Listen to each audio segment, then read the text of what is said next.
Blog Talk Radio. Live from Washington, D.C., it's Quintessential Listening, Poetry Online Radio. QLPOR, as it's widely known, features a bevy of poets, spoken word artists, and live poetry readings with best-selling authors. Your host is Dr. Michael Anthony Ingram. Good evening, everyone. Tonight, Marianne Tefft will join me. She is an author, a teacher, a journalist, plus so much more. Her new book is titled Full Moon Fire, Spoken Songs of Love. Marianne is not here. Due to technical problems, as usual, we're waiting on her to arrive. So just hold on.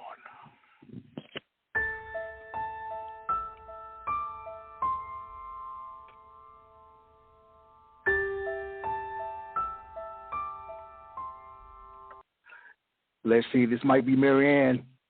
Cross your fingers. It's not connecting to Hello, Marianne. The internet thing. Marianne? Here on this side? Yes, on this side. Hello, Marianne. It's better you use this. It's just clear. So you can use that. How do we know how to do that? Marianne. I can hear something, but it didn't sound like your voice. Are you there?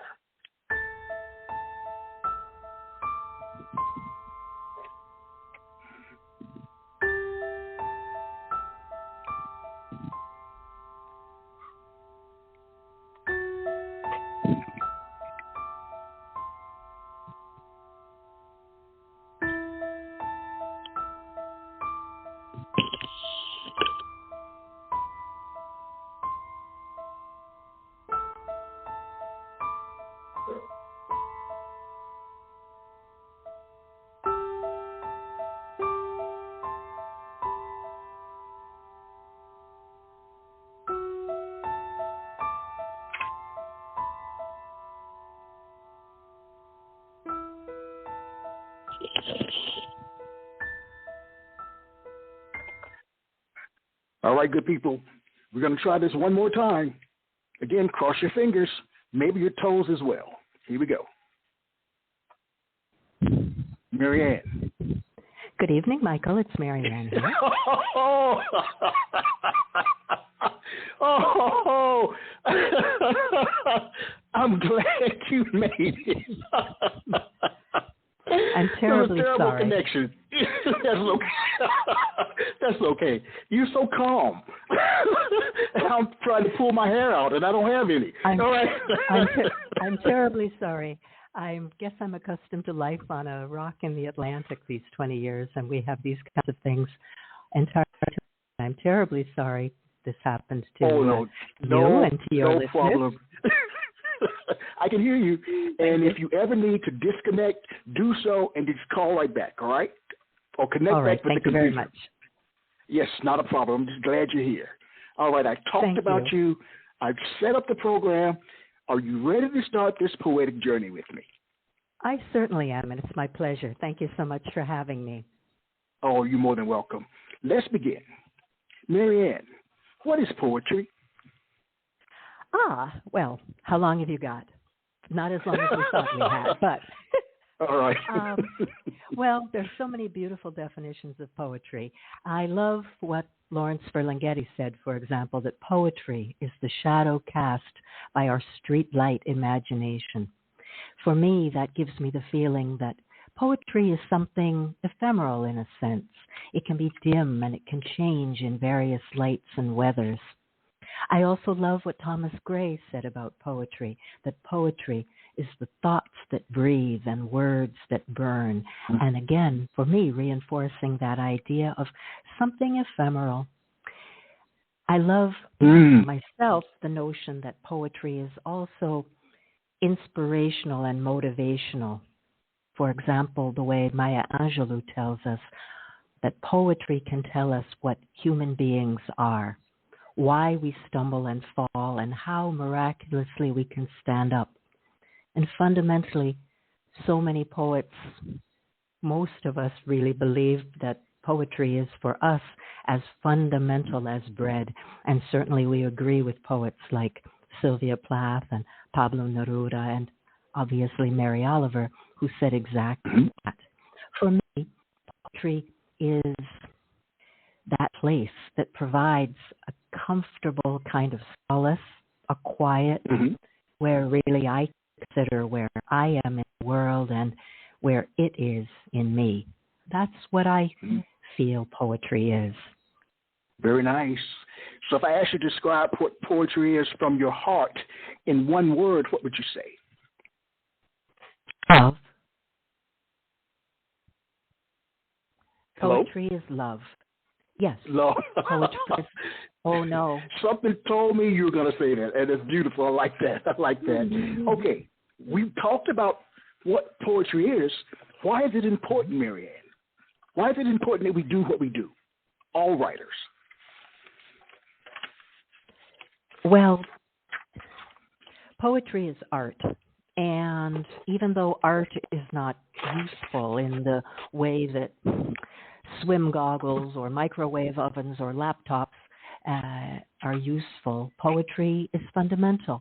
Poetry is the way of talking about the things that we fear, the things that frighten us. Poetry is what connects us to each other, connects us first to our own hearts. Its usefulness is to evoke emotion. And as we first feel our own hearts, then we connect through our poetry to groups, and we express ourselves as human beings in all times and places have tried to do, through their words, through their markings. Poetry really is a huge element of our common heritage, our culture as human beings. I think poetry is absolutely vital. Oh, wow. So when you think about your work, your body of work, what are some of the predominant themes of your work? Well, obviously, my first poetry collection is called Full Moon Fire, and my second collection, which is coming at year's end, is Moonchild. I'm working on yet another series of poems that will also be informed by moonlight. I'm a July-born Moonchild, so the moon has always figured prominently in my work. But as I say in the dedication, in the front of Full Moon Fire, believe in love. I have had, as many of us have, had quite a journey in love in my many decades, and yet I believe there's no bigger solution. Love is the alpha and the omega, and so love always figures somehow in some fashion in my work. Those are really my themes always. All right, very nice, very nice. So as you think about a poem, how does it begin for you? With an idea, a form, or an image? It could be any one of those things, actually.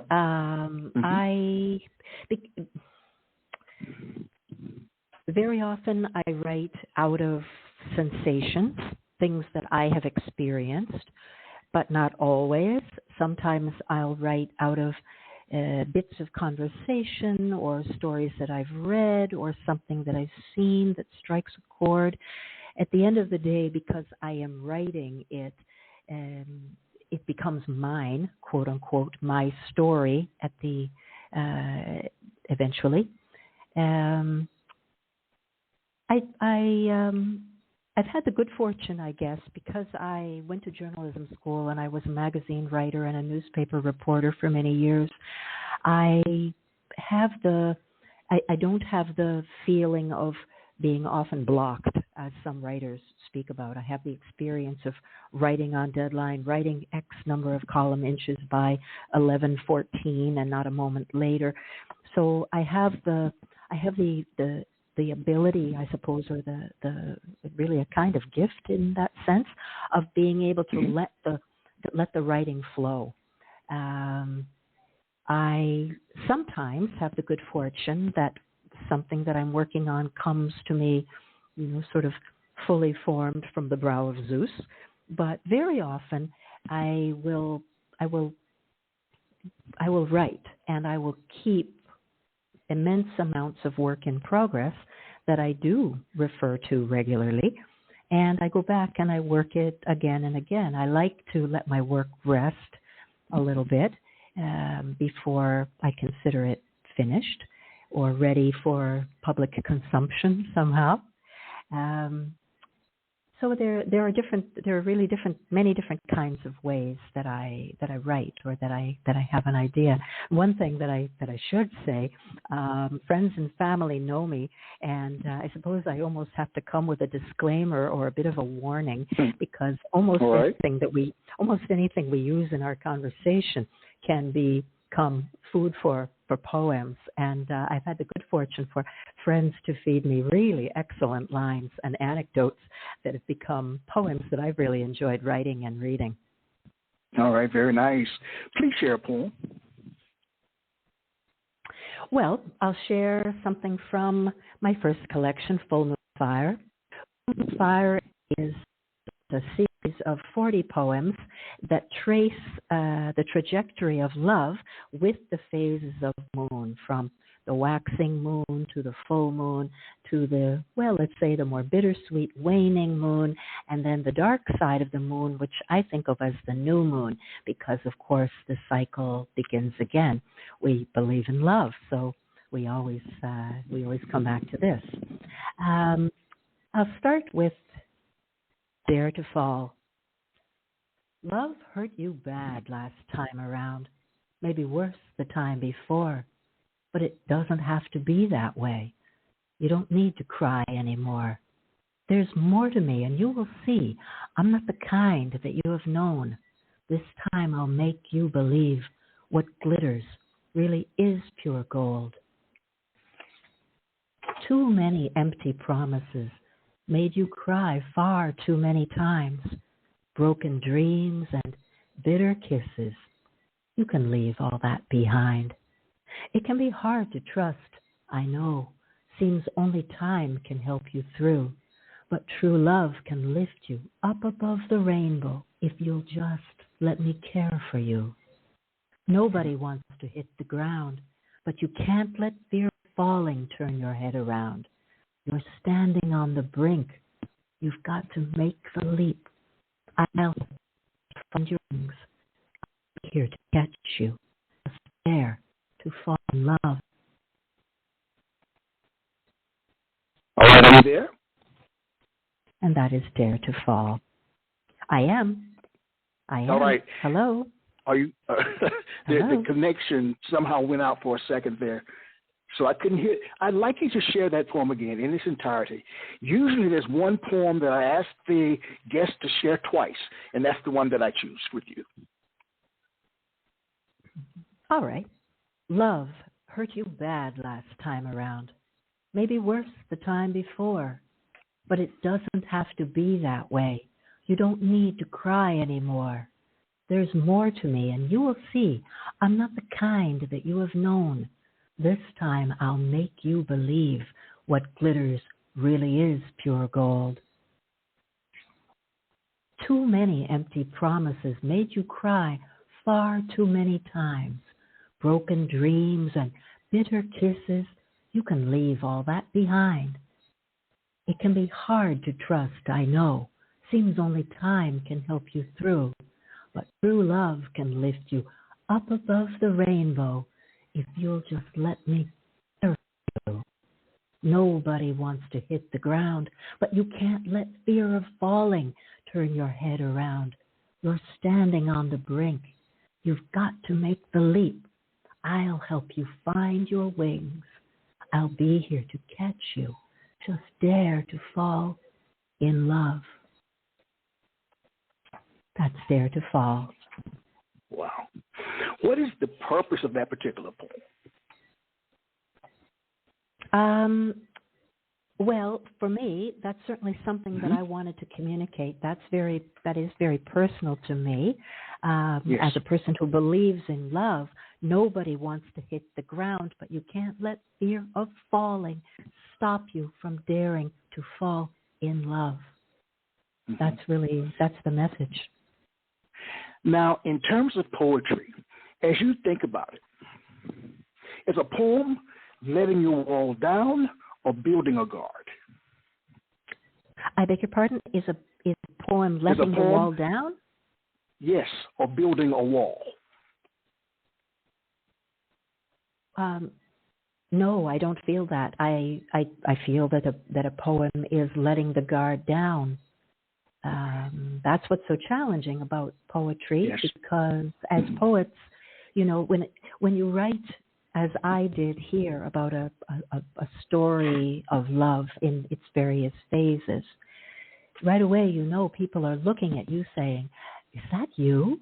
And who was the other person?" Yes. Yes. So it's very, you have to be prepared to be quite vulnerable. But I'm very pleased because at this point in my life, I'm ready for that, and I've wanted that. And this was a kind of working out and working through and observing and empathizing. A number of things happened for me in the writing of Full Moon Fire, and it's very much. I think that's. I can't see how poetry, as I think of it, would be building a wall, but trying to somehow break the walls down. The ones we build for ourselves and the ones we have between us with others. Yes, yes. Has a poem you've written ever humbled or frightened you? Yes. I wrote something recently based on a situation, a news story here on my small island, a story involving domestic abuse, and it involved a young woman whom I know casually, and I had to write her story or something that honored her. Yes. Shall I read it? I'd love that. It would be my pleasure, and I would like to say that because this is based on an incident of graphic domestic abuse, I would like to mention that to your listeners. All right. It's called Never Forget. You begged me to tattoo your name across my heart so I would not forget you. When I refused, with one stroke across my throat, you etched your rage into that same heart, hands, thighs, and ankles.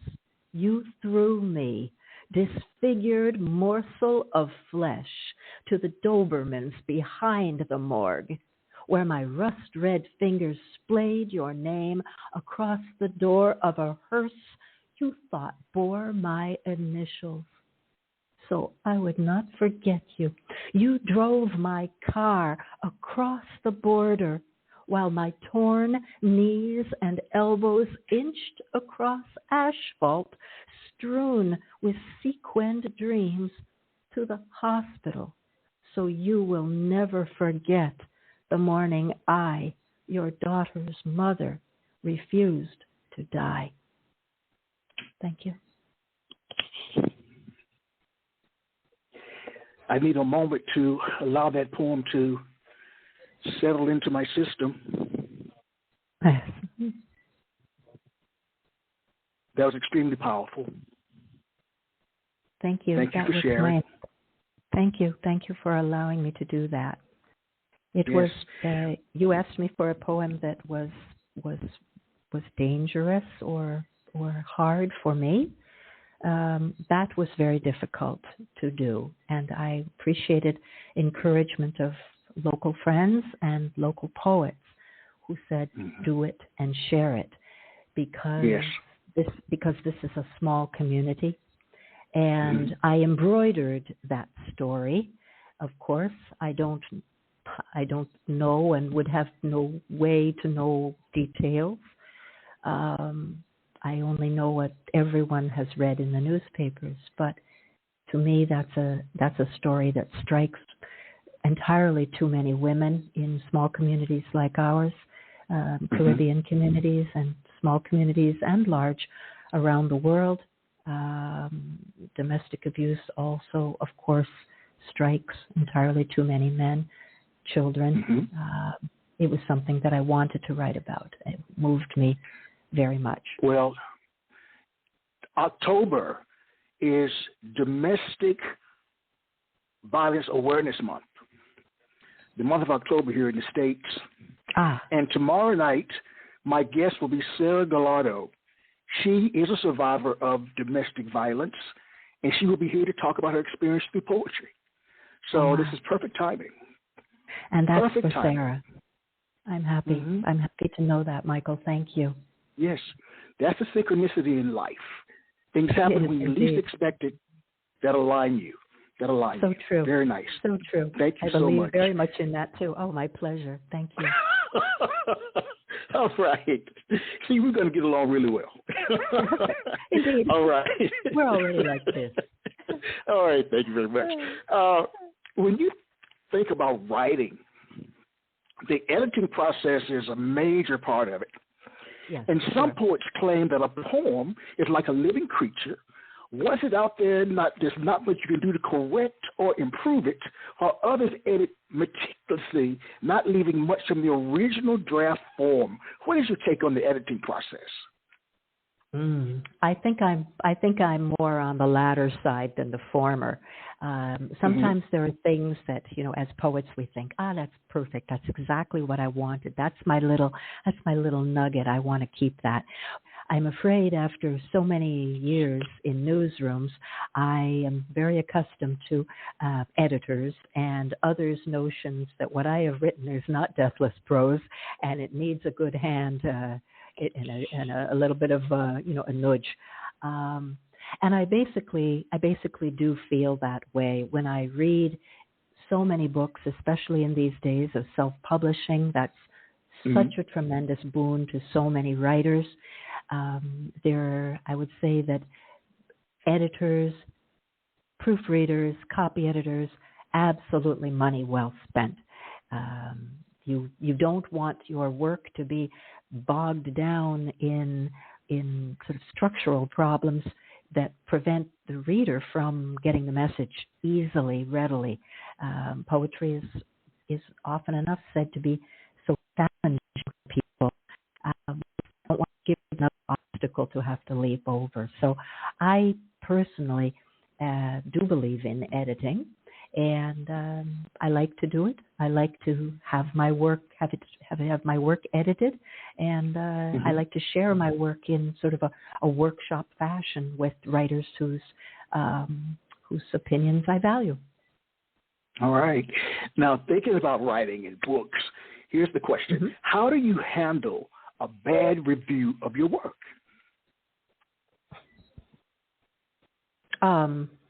Well, none of us is going to appeal to everyone, and you just take that in stride. I mean, I guess I've been lucky. In that regard, those kinds of things roll off me a little bit more maybe than many, because I've seen, my name in print hundreds of times, of course, as a journalist. Not everyone is going to agree with you. Now, mind you, as I said before, of course, when you're writing poetry and your name is on the cover of a poetry collection, you do feel a little more vulnerable, but you have to take that in. You have to take that in stride. It's just part of it. And I try to remember, the really when I find myself butting up against something like that, I try to go back to Epictetus and just remember that we have to be our own best witness at the end of the day, and try to honor that, not take it too personally. Right. And you know that is so difficult sometimes to do because we wear these poems, these books so close to our vest. So, for me personally, it's hard to do, Marianne. It's hard to do. It is. It is.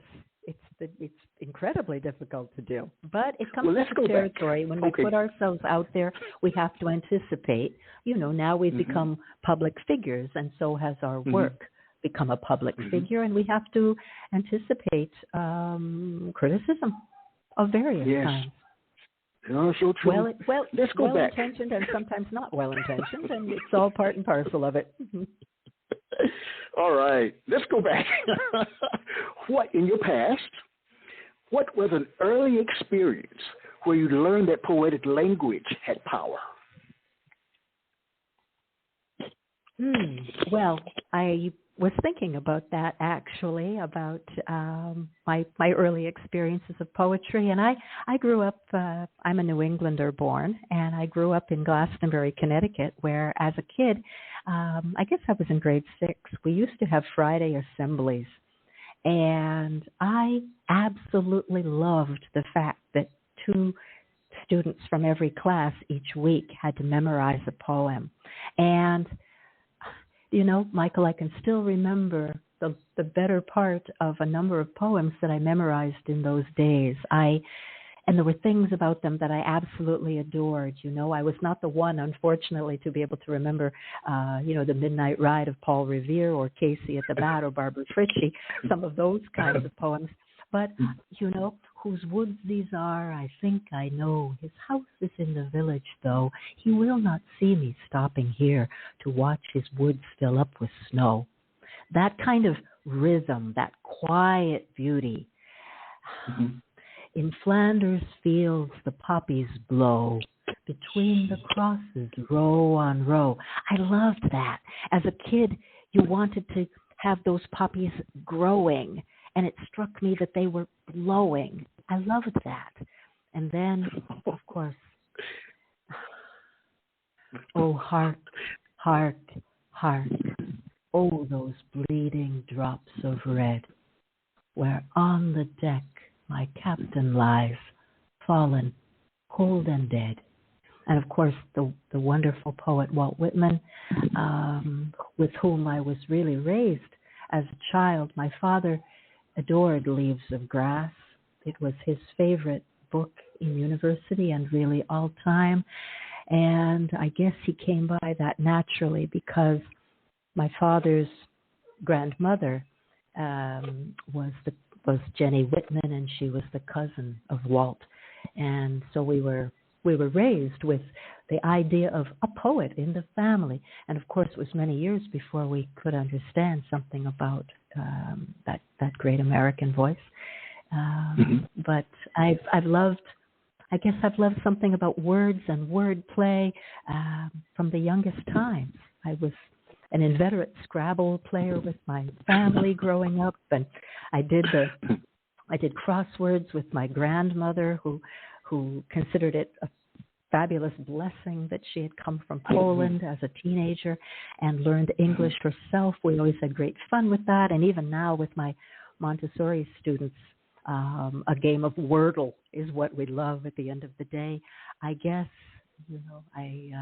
those kinds of experiences of words from the earliest times.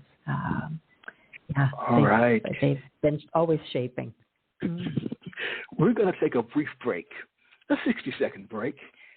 But I want to share that your enthusiasm and excitement makes me excited. Just listening to you talk. I'm happy to hear that.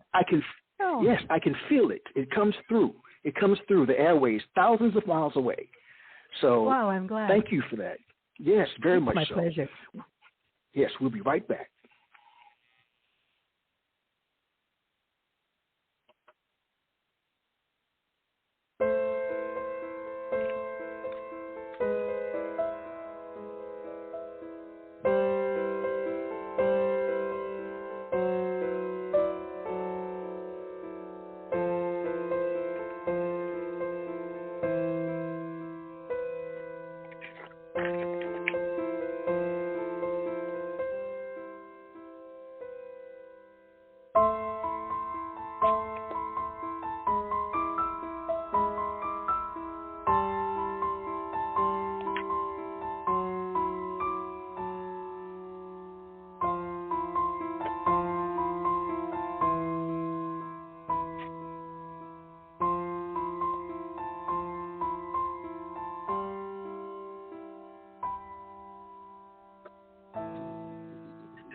We are back.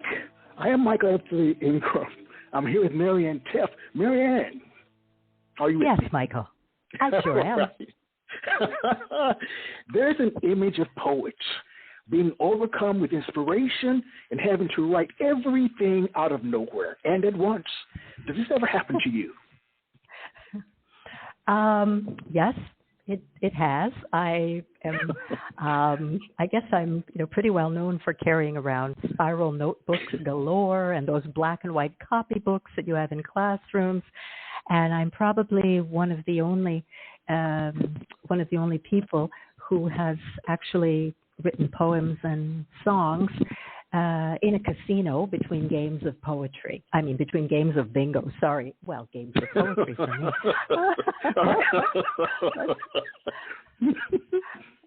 But, you have a good quiet 45 minutes in a place where nobody's going to bother you, and you have to do something, so why not write? That's so true. So true. Please share a poem. All right. I'd like to share a poem that was inspired by my sister, which is another place that we are often finding poems. Our family, writing about our close friends and family. And this one was inspired by my sister's love of sandhill cranes, the beautiful birds that she knew in Alaska. She now lives in the state of Washington on Whidbey Island. And before she was leaving, we were talking about those birds. This for my sister Michelle, sandhill cranes. This is not the first time I look for them, the sandhill cranes, but it might be the last time I see their wise ochre crowns as I drive away from their summer abode and south to mine, a place I cannot yet call home, but I hope for the best, fulfillment of the promise their sighting brings. I have always found cranes on the horizon whenever I needed their generous wings in my sky, feathers torn and stained against forest pines, gray-green amulets from the east, symbols of long life and freedom, theirs and mine. With days behind the wheel ahead, I follow their vigilant example, like the legendary birds who held stones in their beaks to keep themselves from falling asleep on watch. Caffeinated straw between my lips, I admire the sky kings and queens that dance 2 by 2, rumble across Arctic ponds, and I pray their spirits follow me 2,000 miles, for soon I know I will stand on a raw winter beach and stare into the sea to find my sandhill cranes. Thank you. Wow. Thank you. Listening to you, your voice is amazing. Your voice is amazing. And the way that you're able to, is so rich. And what I want to know is, as you think about writing poetry, reading poetry, what is the relationship between your speaking voice and your written voice? They have to complement each other, absolutely. I love to read out loud. I love to read novels to my students. I love to go to open mics. I especially love this because radio is fabulous because it's voice and it's emotion. And, you don't have to see me organizing my papers or how I'm moving. I can just give you my voice and my poetry. So to me, they absolutely go hand in hand. All right.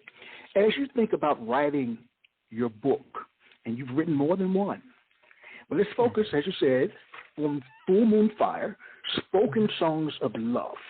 Yes. What I want to know is, what did you learn about yourself writing this book?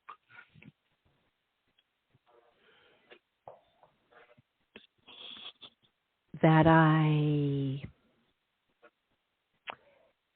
could rely upon myself, that I was ready to do this and really had been for a while.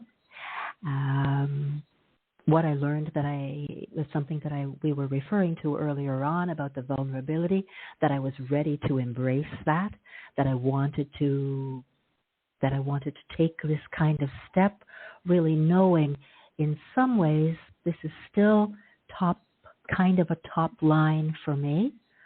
I want to go further in my writing and delve further into certain kinds of experiences of love. Something that I realized when I was writing this book, Full Moon Fire, I haven't explored certain sides and aspects of love. For example, I read to you Sandhill Cranes here, but I have a long way to go, especially writing about my relationship with my parents, for example. Yes. So that's what I discovered, how much wider and deeper I can go in my writing, and yet that I'm not afraid to be vulnerable. I'm really grateful for that. One of the questions that I usually ask is, does it hurt you to write poetry? If not, why not? Not physically, of course, not literally, but just in terms of your processing. Does it hurt you to write poetry? Yes, sometimes there are things that are very painful, that are the things that are most painful for me are the times when I have to really hold up the mirror to myself and say, nah, I'm not buying that. Okay. You behaved badly. You were the bad one. You have to own that. You have to explore that. You need to go deeper there. And I have to say those are the kinds of poems that I hope are coming and will be coming, in addition to other kinds of poems too. But those sorts of things, that's where it's painful for me to realize that I hurt others, that I was dishonest with myself, that I didn't hold myself to the standards that I have, that I was false. And a couple of things. A couple of things I believe is that if you know better, you do better. That's one of the statements. Sure. And also, I want to share this brief story with you in terms of families. I was required to write a paper when I was in my doctoral program for my family, to talk about my family. So, are you there? Yes, I am. Okay, yes, I can never tell. So, yes, so I was required to write this paper and turn it in. And when I did, the professor gave it back to me. And she said, Michael, I didn't know that you grew up at Disney World. Oh, shucks. So you know what she meant. Everybody was perfect. Right. No problems. One big, beautiful family. And it wasn't like that at all. But we grow and we learn. We grow and we learn. That's it. Well, thinking about growth, and you've been writing for a while, it sounds like. Yes. What would you tell your younger writing self, if you could tell your younger writing self anything?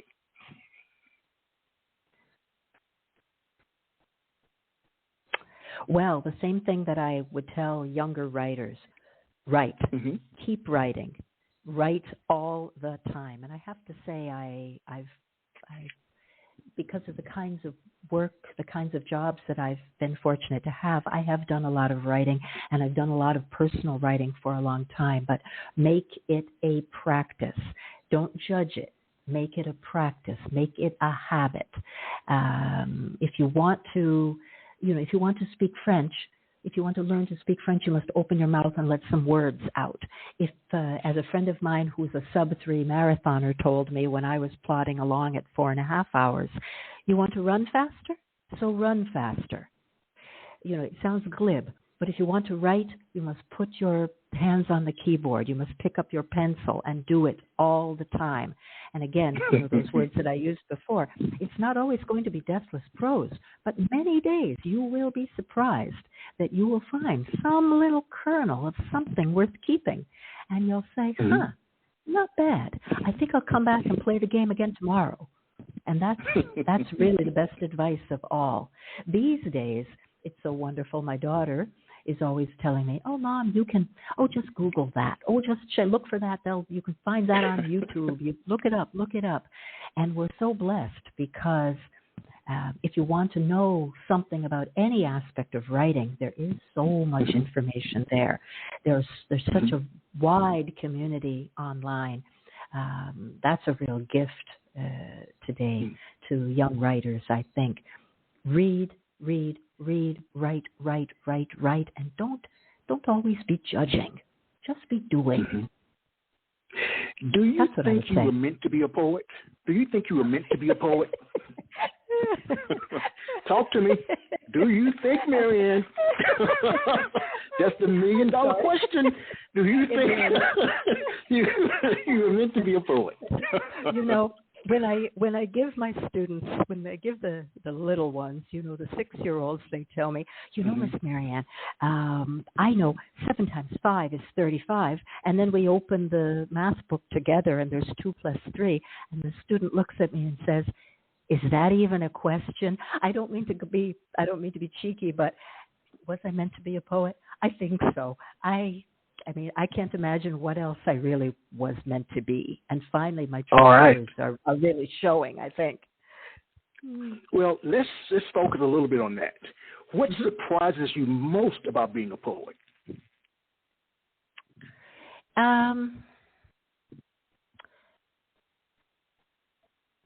I guess poetry is writing, really, of anything, but being a poet is such a solitary occupation, to be sure. But the poetry community is so warm and welcoming and open-hearted, generally, I have found. Poets are among the most committed and articulate people that I've ever had the pleasure to know. And I guess that has really surprised me, that, you feel like you're a poet alone. Yes, of course, you have to do your own work, but there is a huge community, and poets are everywhere. We really are everywhere. And that's something that surprised me so happily. Marianne, there's so much happening in our world today. I guess there's always been so much happening. And as I share every week, the good, the bad, the ugly, and the indifferent, what do you view as being the role of a poet in modern-day society? Well, we're fortunate as poets because we can start the conversation that can't always be begun. We can leap into the conversation. And I think in some ways a poet has to let others know we're all in it together. We are all poets. I think it's our duty to bring others into the fold, to help others find their voices if they can. And it's really that thing that I mentioned before and that really strikes me, that we, as poets, we have the opportunity to talk about the things that frighten us. And there are plenty of things that frighten us as individuals, that frighten us as communities, that frighten us as parents, as women, as men, as teenagers, as seniors. That's really what our job is. It's our job to go there, to be useful in that way, to evoke the emotion, to continue the conversation. Poetry is a tremendously important job if we care to embrace it. Yes. Now it's time for what I call a poetry concert. I'd like you to share 3 poems back to back, no interruptions from me, just 3 poems that you'd like to read. This is your concert right now. All right. Do you simply want the poem, or would you like a little context?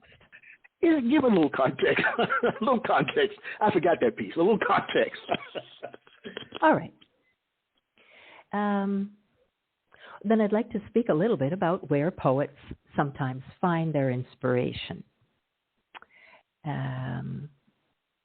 oops. One place that I mentioned is with family, and I'd certainly like to share this poem. This is a family poem. It's a true story, and it's now almost 27 years old. It's called I Dreamed of Dolphins.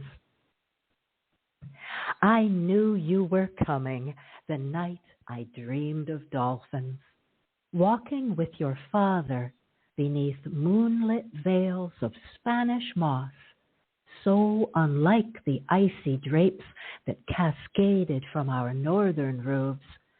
I had gazed with joy and awe so many years before, as those sleek coursers sine curved up the broad river. That night I stood on boulders, staring into a sea the color of pecans. From a depth where even my night mind knew no air breather could ascend, I watched a dolphin fly toward the surface. Mesmerized by that determined arrow, I stared as if into a hand mirror when the dolphin stood tall on his silver flukes, held me for an indelible instant in the full sunshine of his gentle smile, then bent his strong neck and kissed me on the cheek. Unpleating my body in one move, I sat up, sure like tropical dawn that bursts from dream to daylight. And I knew, as I have never known anything before or since, you were coming the night I dreamed of dolphins. That's the first poem I'd like to share. The second poem was inspired by a conversation with a friend. And that's where you have to be so careful of me, because I am going to take the stories you tell me and do something with them. And this is a story that a friend told me about his days in college when we were looking beyond books for knowledge. It's called God's Will. It must have been God's will, those champagne afternoons in beds among roses whose flattened petals now tumble from the pages of my Ferlinghetti. I had never been a believer, but she whose name translates directly made me entertain the foreign notion of divine intervention. With long brown hair that strove to brush her waist, long dark lashes that grazed my skin so gratefully, undeterred, perhaps inspired by our initial lack of a mutual tongue, her long brown legs embraced her American dream, and not a word was lost in translation. Finally, I'd like to share a poem that was recently inspired by a wonderful poet from Zimbabwe who I've had the pleasure of meeting in some of the wonderful open mic groups that are available online. And my friend from the landlocked country of Zimbabwe said to me he had never seen the ocean.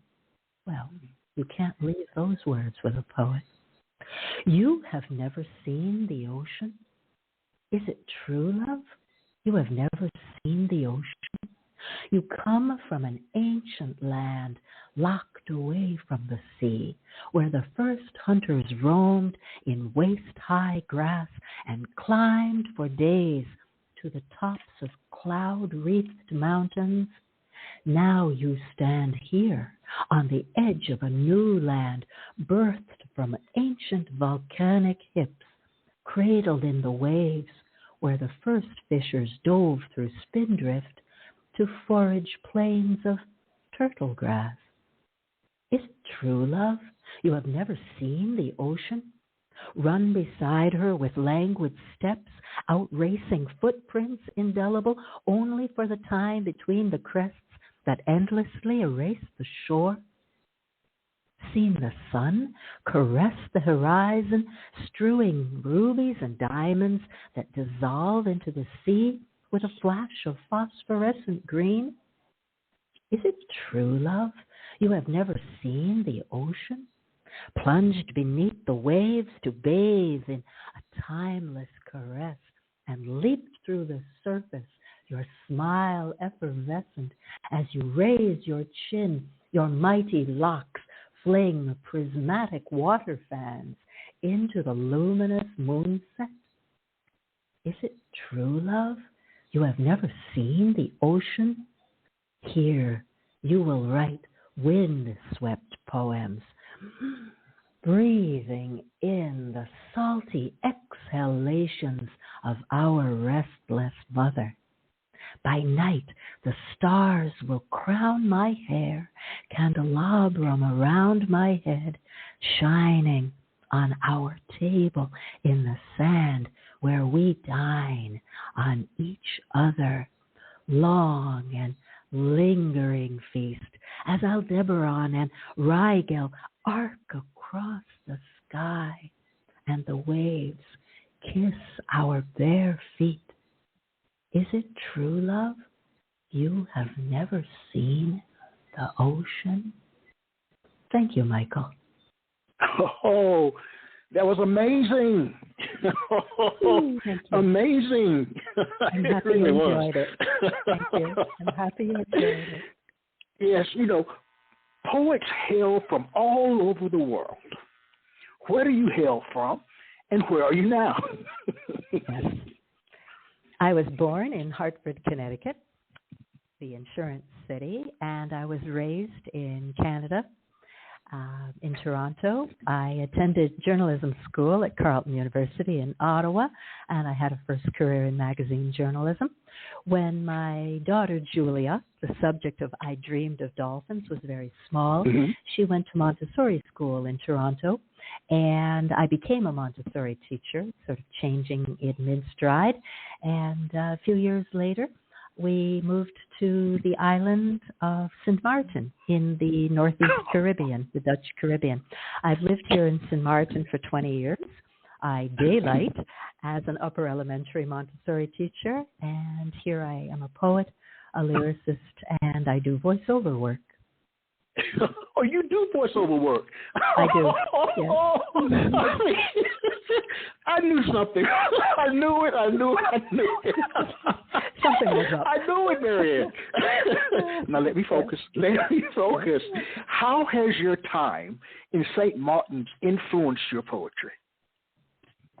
Well, I'm happy you asked. That poem, "You Have Never Seen the Ocean," is certainly part of my work here in Sint Maarten, and I'm working on a manuscript that is grounded on the island. If you like, I can share a poem or two from my St. Maarten experience. Anything you want to share, please. I'm just so happy. Share anything you'd like to share. I love to write with students, and I've had the privilege these last 5 or 6 years that by encouraging student writers into short story competitions and into poetry calls for submission, I've had the privilege of having 17 of my students become published writers, and they love it when I write along with them. Last summer, there was what we call a Moko Jumbi Fest here on the island, and there were more than 100 stilt walkers present. And I wrote a poem for that occasion called Osuna.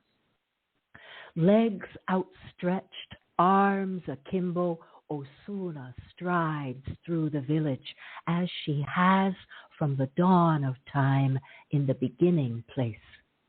When she hears the djembe drums, her heart beats with pride. She remembers the salt spray against her face. The ocean's salt tears could not quench her thirst, even as two strong arms bore her to the new world, where she stands resilient, tall like the tamarind trees, provoked by centuries of storms, brighter than the moonlit night, rising above the darkness of the land, and secret hearts pouring forth her guardian light. That's a fixture in the islands. The Moko Jumbies, a part of Caribbean culture. The collection that I'm working on is called Rainbow Country. I live halfway up a hillside. I overlook the Simpson Bay Lagoon. I can look out to the island of Anguilla. I look across our airport, and any time there is the least bit of rain in the sky, there's a rainbow. I call Sint Maarten Rainbow Country. All right, I see that. Yes, I'd like to share with you the title poem for my coming collection, Rainbow Country. When the first drops land on the windshield of my commute, I become a menace on these tropical roads.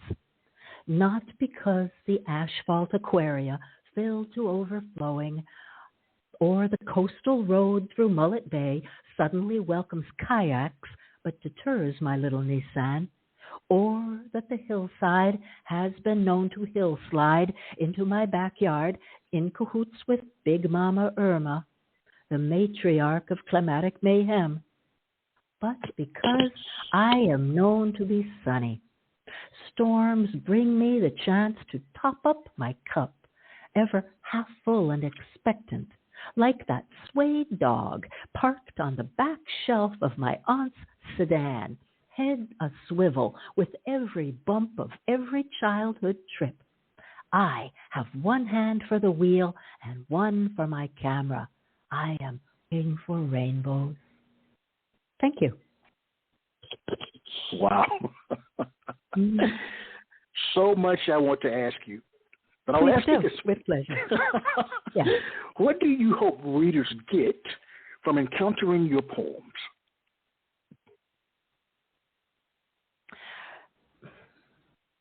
I hope that readers will recognize something, not someone, sorry.